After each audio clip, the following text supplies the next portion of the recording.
Ini adalah kisah tentang pria paling brutal di Inggris yang tak punya belas kasihan dan penyesalan. Tapi dia bisa membawa dirinya tak terdeteksi sepanjang perbuatan jahatnya. Well, dia bisa saja menghindar dari radar polisi, tapi dia nggak bisa menghindar dari kamera-kamera CCTV. Dia mendapat julukan si penguntit halte bus, si pembunuh halte bus, dan si pria martil. Halo, saya Grace dan inilah kisah Levi Bellfield.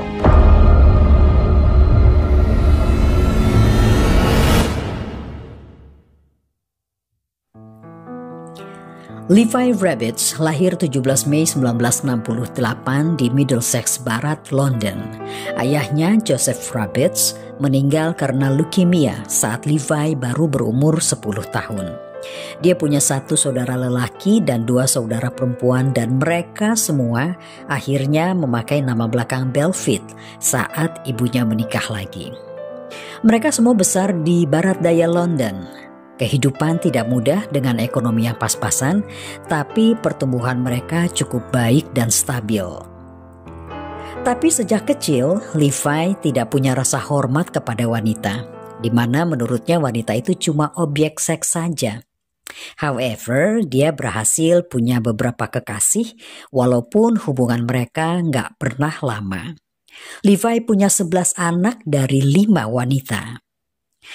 Tapi konyolnya semakin bertambah usia, rasa tak hormat pada wanita naik ke level yang baru yang begitu menggelisahkan. Amanda Jane Dowler, gadis ini dipanggil dengan nama Millie, anak bungsu dari pasangan Bob dan Sally Dowler.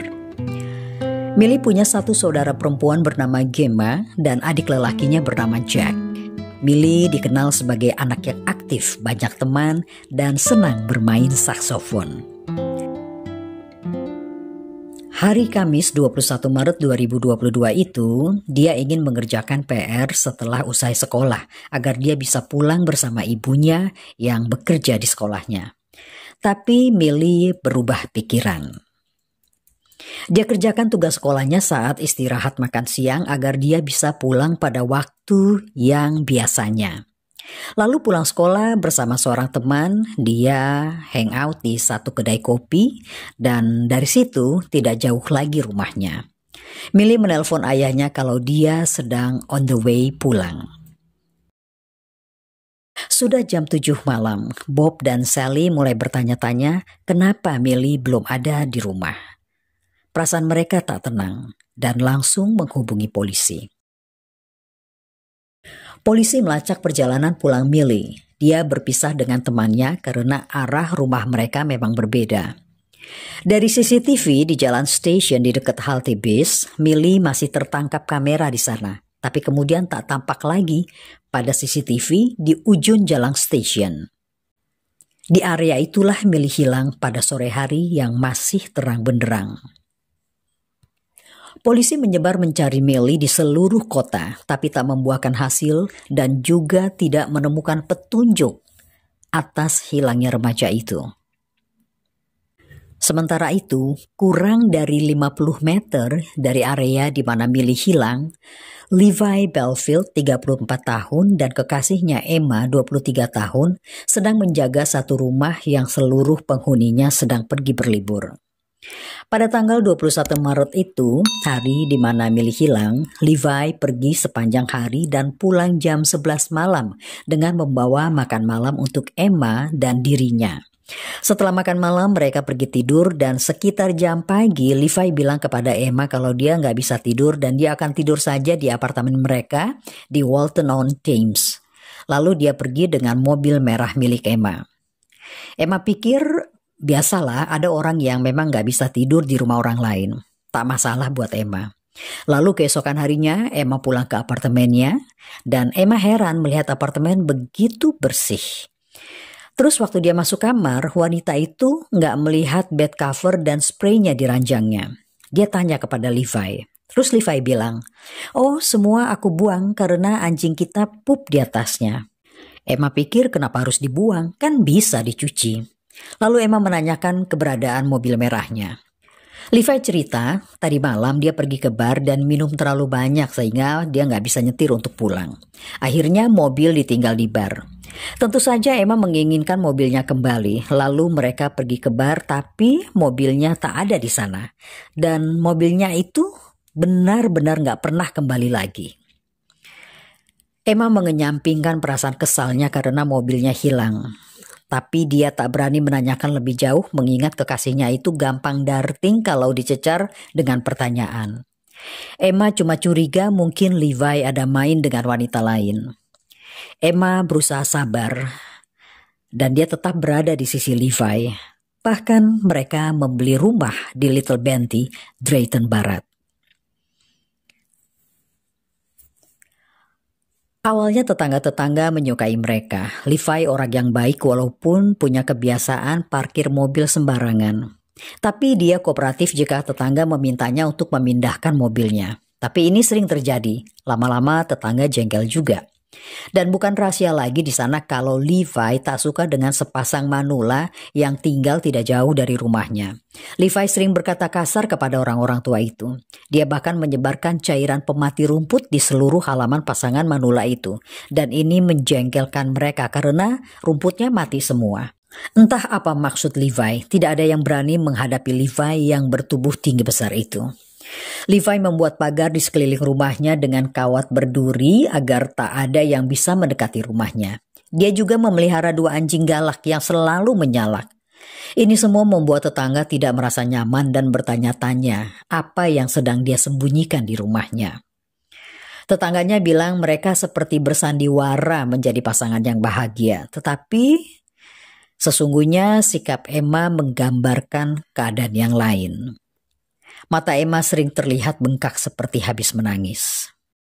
Joanna Collins, salah satu mantan pacar Levi, tahu persis seperti apa sifat Levi. Suasana hatinya mudah berubah-ubah. Dari seseorang yang penyayang dan penuh perhatian, tiba-tiba bisa menjadi agresif dan mengerikan. Saat Joanna mengandung anak pertama mereka, Levi senang sekali. Tapi kemudian dia berubah begitu tahu kalau anak yang dikandung Joanna adalah anak perempuan.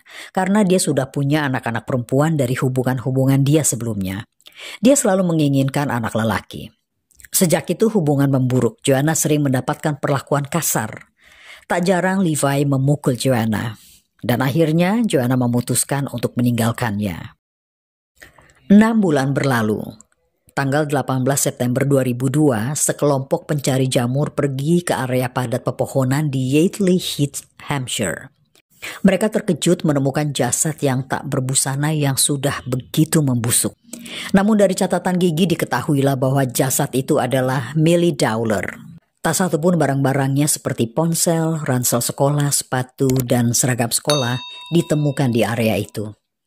Pada saat mereka sibuk menjalani penyelidikan, pada tanggal 4 Februari 2003, polisi menerima laporan kalau seorang wanita muda ditemukan di jalan terbaring dengan kepala penuh darah di daerah Hampton, Middlesex. Marsha McDonald adalah wanita muda yang cantik dan dinamik yang menyukai seni lukis dan musik. Dia baru lulus SMA dengan gemilang dengan nilai A, syarat mutlak untuk bisa masuk universitas favorit. Masa depan cerah menantinya. Malam itu, walaupun udara sangat dingin, tak menghentikan Marsha McDonald dan 2 temannya menonton film Catch Me If You Can. Setelah menonton, gadis usia 19 tahun itu berpisah dengan teman-temannya dan dia naik bis nomor 111 dari Kingston ke Hampton. Sudah tengah malam dan dia turun dari bis di halte yang terletak di Jalan Percy menuju ke rumahnya yang jaraknya cuma kurang dari 100 meter saja. Seorang penduduk dikejutkan dengan suara teriakan yang begitu keras. Dia pun keluar rumah. Dia melihat Marsha merangkak di trotoar yang sudah penuh dengan darah. Kemudian Marsha tak mampu bergerak lagi. Gadis yang malang itu dilarikan ke ICU, tapi luka-lukanya tak bisa mempertahankan nyawanya. Penyelidikan kasus Marsha langsung dilakukan. Polisi beruntung karena bis yang Marsha tumpangi memiliki CCTV, satu-satunya petunjuk bagi polisi untuk melakukan penyelidikan ini. Saat Marsha turun dari bis, terlihat ada mobil Vauxhall Corsa berwarna silver di dekat halte dan mobil itu membuntuti Marsha. Tampaknya ini petunjuk baik, tetapi mobil Vauxhall Corsa sangat umum di UK. Yang bikin polisi sulit mengandalkan petunjuk itu adalah CCTV tidak memberikan gambar yang cukup baik untuk melihat detail mobil tersebut, sehingga polisi tidak mendapatkan nomor plat mobil tersebut. Sementara itu, Levi Belfield mendapat pekerjaan menjadi penjaga pintu di kedai minum atau di bar. Pekerjaan yang sangat dia suka karena dia suka berkelahi fisik dan agresif.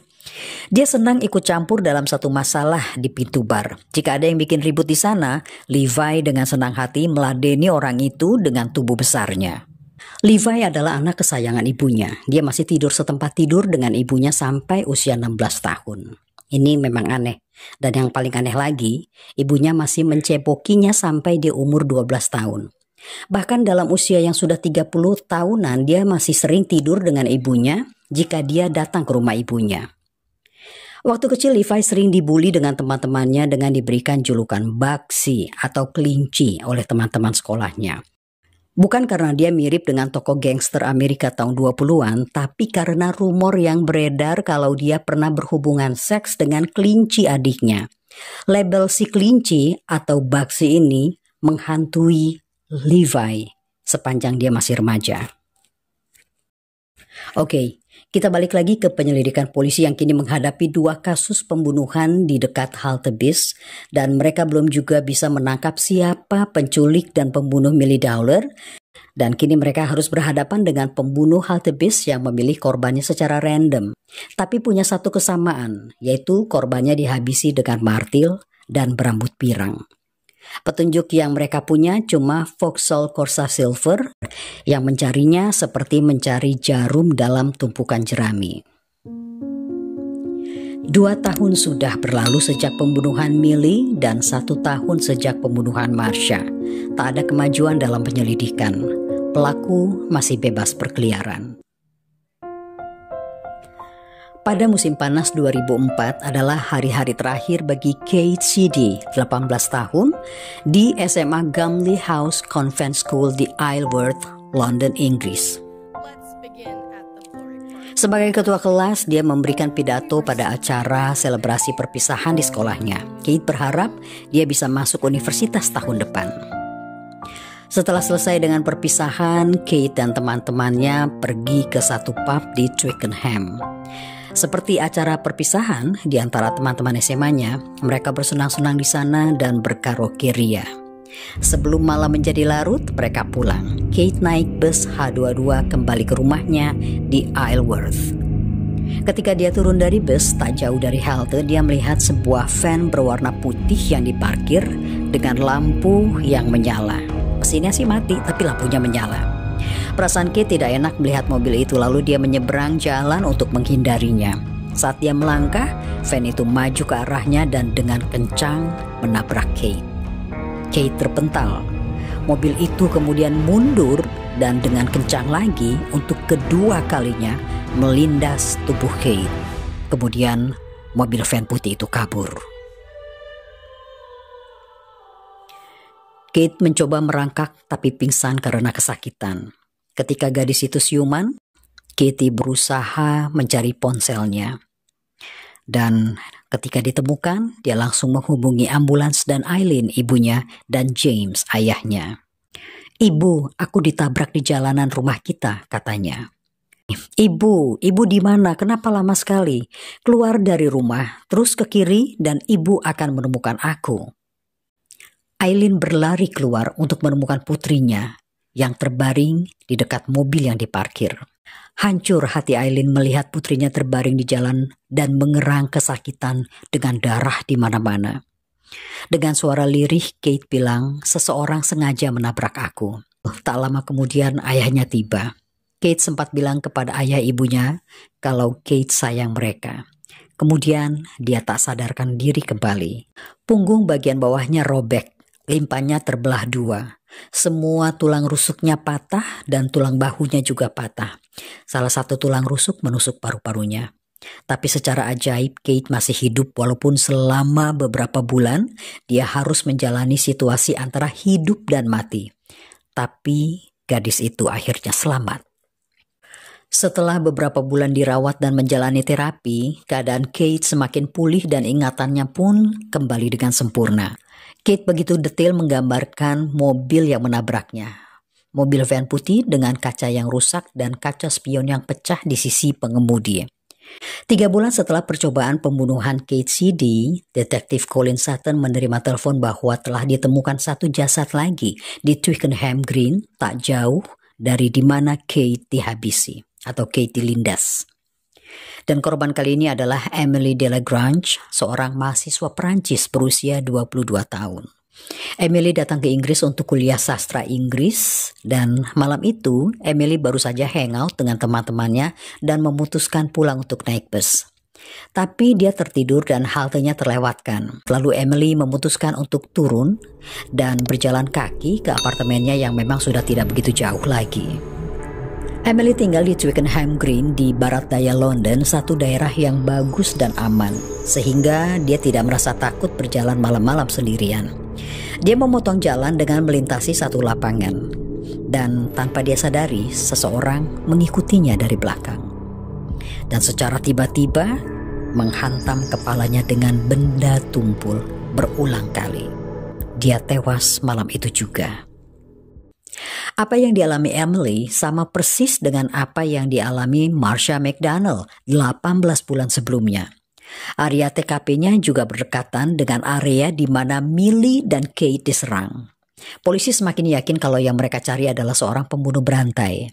Detektif Sutton memutuskan untuk membuka kembali kasus Millie dan Kate. Besar kemungkinan ketiga kasus ini berkaitan. Sementara polisi bekerja keras mengusahakan keadilan bagi gadis-gadis muda itu dan keluarganya, Levi memiliki bisnis yang baru yang sangat dia sukai, yaitu menjalankan usaha kunci ban mobil. Tapi usahanya ini bukanlah untuk mencari uang dengan baik-baik, tapi tujuan utamanya adalah justru mencari ribut dan intimidasi supaya dia bisa dapat duit dengan kunci mobil tersebut. Misalnya dia akan mengunci ban mobil orang-orang padahal mereka sudah memarkir sesuai aturan.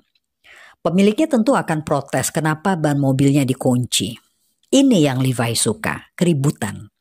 Dia akan mengintimidasi pemilik mobil dan meminta uang jika ingin ban mobilnya dilepas dari kuncinya. Kalau pemilik tidak mau, dia akan dengan senang hati menyelesaikannya dengan kekerasan.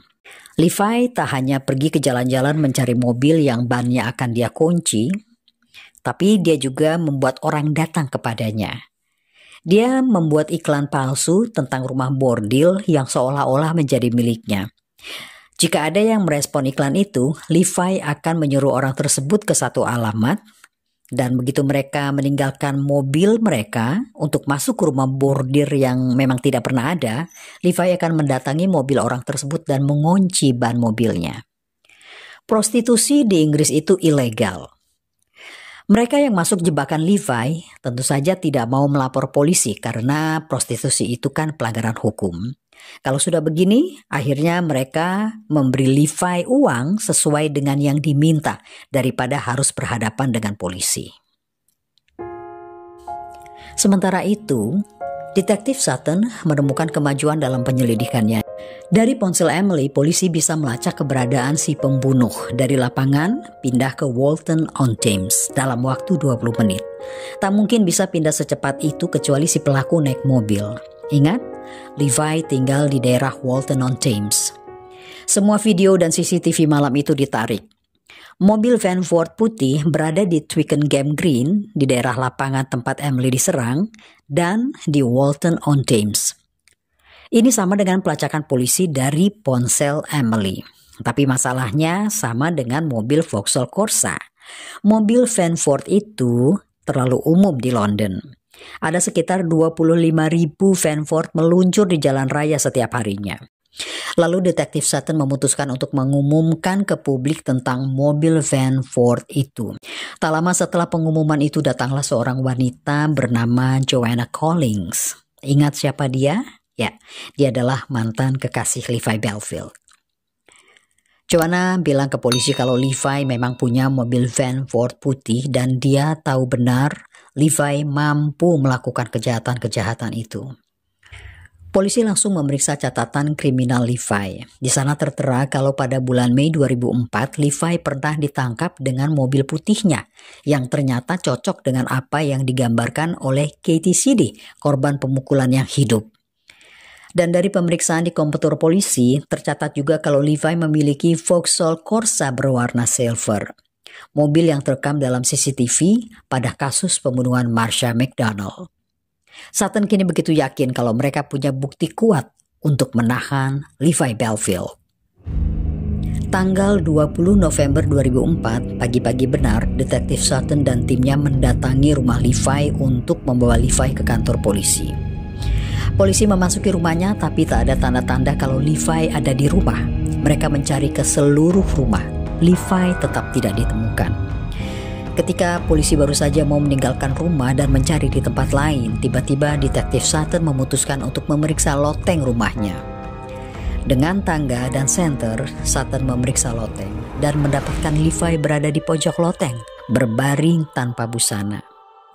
Berita ditangkapnya Levi tersebar luas. Orang-orang yang pernah dia peras, yang pernah dilecehkan, yang pernah diintimidasi, yang pernah diperkosa, yang dulu takut melaporkan Levi, mereka semua datang ke kantor polisi untuk melaporkan Levi. Levi pun mendapat 27 tuntutan antara lain pembunuhan, penyerangan, ruda paksa, pelecehan seksual, pemerasan.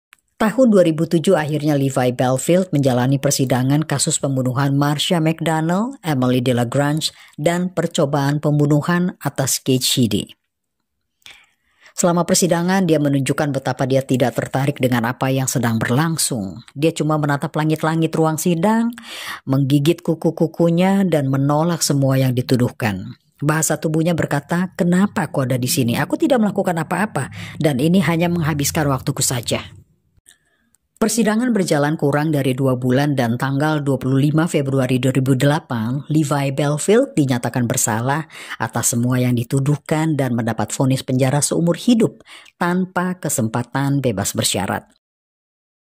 Setelah Levi mendapat vonis, polisi mengumumkan kalau Levi Bellfield adalah tersangka utama kasus penculikan dan pembunuhan Millie Dowler, gadis berusia 13 tahun 2004 itu.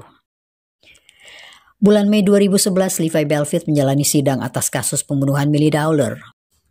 Persidangan berjalan 7 minggu dan Levi kembali dinyatakan bersalah atas pembunuhan Millie Dowler, remaja 13 tahun yang baru pulang sekolah pada waktu itu. Untuk kedua kalinya, dia mendapat vonis hukuman seumur hidup. Ketika hukumannya dibacakan, dia cuma bereaksi dengan menguap. Saya sih maunya dia dapat hukmat ya, tapi sayang sekali di Inggris itu tidak ada hukmat. Biasanya jika terpidana mendapat hukuman seumur hidup selalu ada batas minimum atau bisa mendapatkan bebas bersyarat setelah sekian tahun menjalani masa hukuman. Jadi Levi adalah orang pertama di Inggris yang mendapatkan hukuman seumur hidup tanpa bebas bersyarat. Dan ya itulah hukuman yang bisa mereka berikan kepada Levi. Dari penjara Wakefield di Yorkshire, dia dipindahkan ke penjara Franklin, salah satu penjara paling keras di Inggris. Napi-napinya di situ hanya diizinkan 1 jam saja keluar dari selnya, habis itu masuk lagi.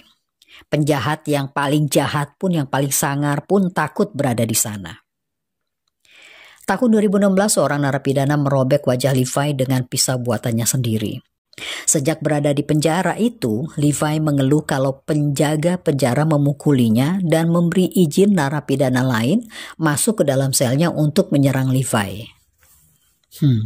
Levi, itulah balasan yang kamu dapatkan atas semua kejahatan yang kau pernah lakukan terhadap orang-orang yang tidak bersalah.